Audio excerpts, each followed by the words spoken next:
안녕하세요. 금말입니다. 여러분, 혹시 여러분은 돈에도 이름표가 있다는 사실을 알고 계신가요? 같은 액수의 돈인데도 그 돈은 서로 다른 이름표를 가지고 있을 수 있는데요.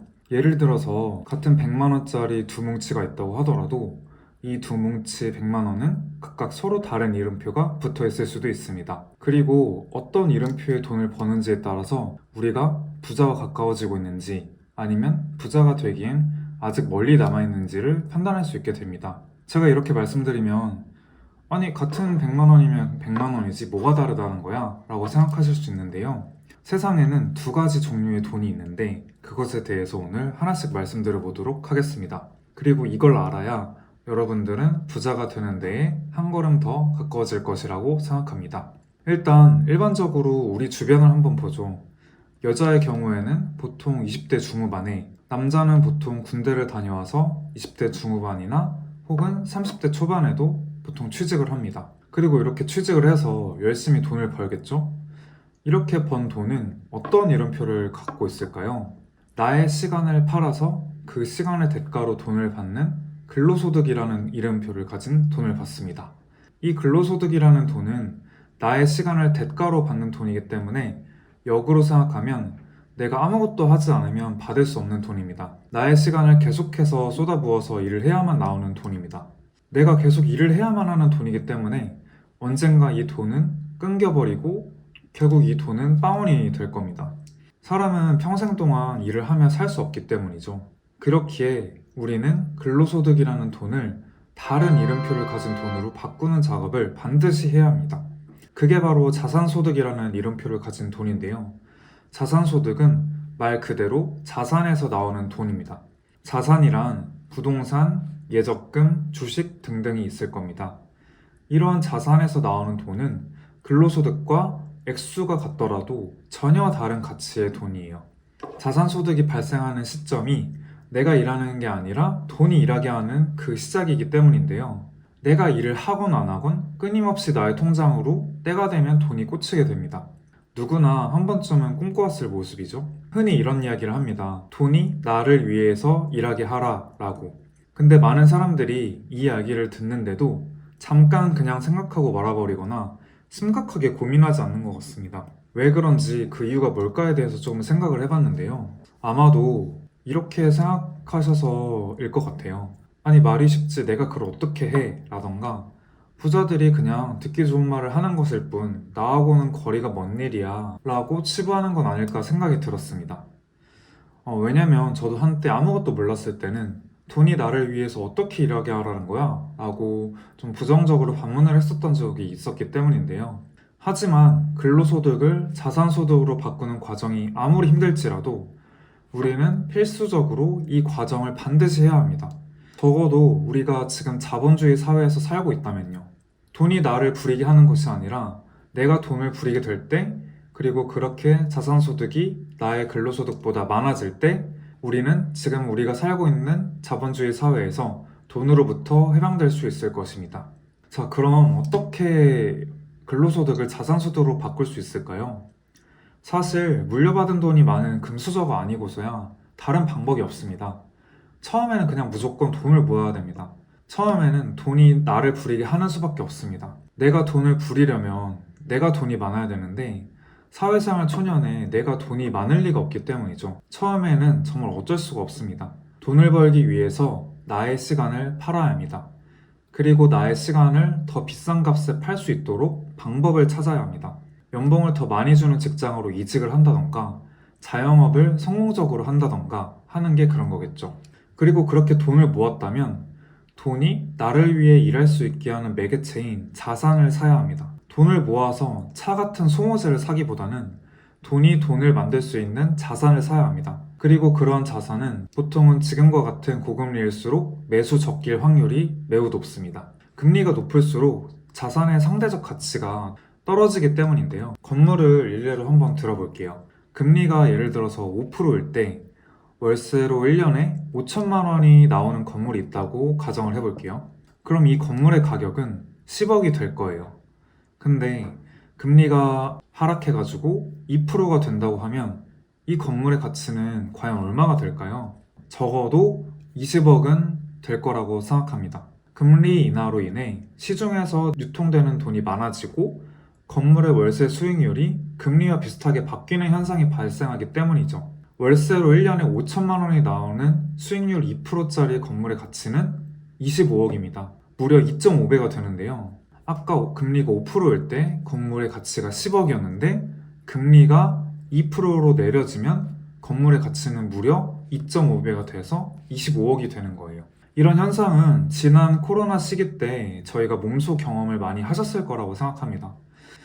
이렇게 고금리일수록 매수자에게는 오히려 기회가 많아지게 되고 그 기회는 오직 현금을 보유한 준비된 사람만이 잡을 수 있습니다. 여기에서 또 저축의 중요성이 나오는데요. 저축의 중요성은 지난 저의 영상을 한번 참고해 주시면 감사하겠습니다. 물론 자산소득이 있다고 전부 다 부자는 아닐 거예요. 하지만 정도의 차이만 있을 뿐 부자들 치고 자산소득이 없는 사람은 저는 아직까지 보지 못했습니다. 심지어 예를 들어서 제 주변에서 코로나 시기에 1년에 수억, 수십억을 벌던 사람들도 자산을 사지 않고 좋은 차를 타고 떵떵거리면서 살다가 사업 악화로 갑자기 매출이 줄고 모아둔 돈도 다 써버려서 애를 많이 먹는 분들도 많이 봤는데요. 이런 걸 봤을 때 연봉이나 수입도 중요하겠지만 그 벌어들인 노동소득을 자산소득으로 바꿔놓느냐 그렇지 못하느냐가 부자를 가르는 결정적인 판가름이 될 거라고 저는 생각합니다. 근로소득을 자산소득으로 바꾸는 건 부자가 되는 첫걸음입니다. 그리고 자산소득이 꼭 자산에서 파생되는 월세, 배당금, 이자 등을 말하는 건 아니에요. 사실 이것보다 훨씬 더 큰 자산소득이 존재합니다. 그거는 바로 시세차익이라는 자산소득인데요. 시세차익은 내가 자산을 팔 때와 샀을 때의 가격 차이예요. 제가 봤을 때 자산소득의 가장 큰 부분은 바로 이 시세차익입니다. 그리고 보통 이 시세차익으로 많은 사람들이 실제로 부를 거머쥐게 됩니다. 그렇기에 부동산에서도 가장 많은 돈을 내는 세금이 취득세도 아니고 보유세도 아니고 종합소득세도 아닌 바로 양도소득세라고 하는 말이 있을 정도죠. 이걸 아실 때 여러분들의 투자 전략이 완전히 바뀔 거예요. 여기서부터가 진짜 좀 중요한데요. 시세 차익이 자산소득의 큰 부분이라는 걸 아는 순간 자산을 매수할 때 어떤 자산의 가격이 많이 오를지를 가장 먼저 생각하게 될 것입니다. 주식으로 비유하자면 배당주보다는 성장주에 투자를 하게 되는 것이죠. 그리고 이런 전략은 아직 자산이 없는 사람한테 그리고 젊은 나이일수록 더 중요하게 적용이 됩니다. 우리는 자산이 없거나 젊을수록 시세 차익을 얻을 수 있는 자산에 집중적으로 투자를 해야 합니다. 예를 들어서 부동산의 경우에 젊을수록 오피스텔과 같이 지가 상승이 좀 덜한 부동산에 투자하기보다는 아파트처럼 대세 상승장을 타면서 크게 오를 수 있는 지가 상승 요인이 충분한 자산에 먼저 투자를 해야 합니다. 그러니까 상당히 더 열린 자산에 투자를 해야만 합니다. 그래야 자산의 증가폭이 덧셈이 아니라 곱셈으로 늘어서 하루라도 먼저 경제적 자유를 달성할 수 있을 겁니다. 예를 한번 들어볼게요. 오피스텔로 월세를 30만 원, 50만 원씩 받아봐야 이런저런 세금 떼고 나면 사실 남는 게 별로 없어요. 근데 오피스텔의 가격은 5년 후나 10년 후나 크게 차이가 없을 겁니다. 반면에 아파트는 비록 월세는 없지만 5년 후, 10년 후 그 아파트의 시세 차익은 오피스텔에서 받은 월세의 누적액과는 비교도 안 되게 클 가능성이 높아요.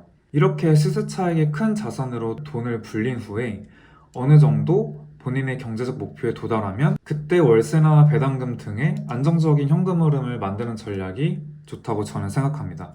그리고 이런 자산소득이 자신의 근로소득을 넘어서는 순간 그 사람은 부자의 한 발짝 더 다가가게 됩니다. 이 단계에서부터 흔히 우리가 말하는 경제적 자유를 얻었다고 표현하게 되죠. 부자가 된다는 건 이렇게 자산소득만으로 자신의 삶을 영위할 수 있게 될 때 첫 발을 내딛게 됩니다. 사실 좋은 차를 타고 좋은 집에 사는 것만이 부자는 아니에요. 사실 집과 차는 얼마든지 부자 코스프레를 할 수 있거든요. 막말로 우리나라에서 가장 비싼 거주지 중 하나인 시그니엘에 산다고 하더라도 그게 그 사람이 부자라고 판단하는 기준이 되지 못합니다. 누군가는 월세로 살 수도 있기 때문이죠. 물론 시그니엘은 월세만 하더라도 몇천 단위이지만 그래도 가진 것 대비 훨씬 부풀려서 뽐낼 수 있습니다.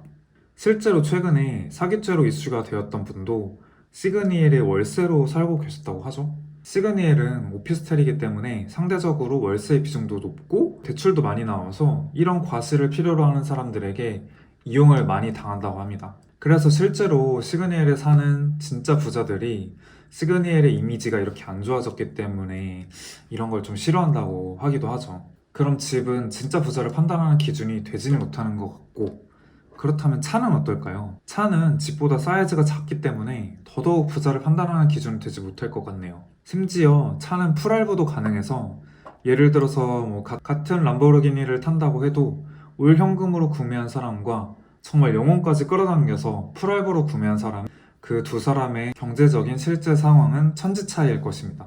막말로 람보르기니 사고 차량을 구매해서 SNS에 뽐낼 수도 있고요. 그런데 이렇게 상황에 맞지 않게 좋은 집, 좋은 차를 사람들이 많은 이유는 아무래도 외부에서 봤을 때 이 사람이 매매로 집을 샀는지 월세로 집을 샀는지 풀할부로 샀는지 알 수 없기 때문에 과시하기에 너무나 좋은 방법이라 그러지 않을까 싶네요. 실제로 강해파리들이나 사기꾼들도 이런 과시용을 홍보의 목적으로 많이 사용하기도 하죠. 결국 부자를 판단하는 기준은 사는 집도 아니고 타는 차도 아니고 가지고 있는 자산과 자산 소득입니다. 참고로 2023 KB 부자 보고서에 따르면 부자들은 부채를 포함한 총 자산이 100억 원 있어야 부자라고 생각한다는데요. 이 기준은 개인별로도 다르고 정답도 없으니까 그냥 참고만 하시고 본인의 상황이나 가치관에 맞게 기준을 판단하시면 될 것 같습니다. 그러고 보니까 이 KB 부자 보고서에서조차 소득을 기준으로 부자의 기준을 구분하지 않고 자산으로 구분을 하고 있네요. 여러분들은 부자가 되는 게 어디쯤 서 계신가요?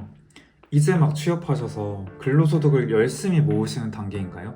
아니면 근로소득을 많이 모아서 이걸 과연 어떻게 자산소득으로 만들까 고민하는 단계이신가요?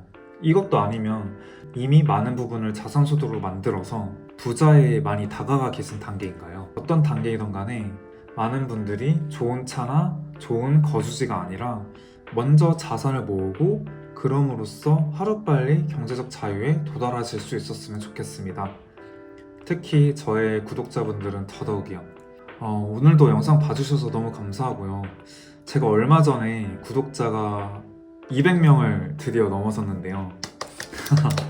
200분께 정말 진심으로 감사드리고 앞으로도 정말 좋은 영상으로 보답하겠습니다.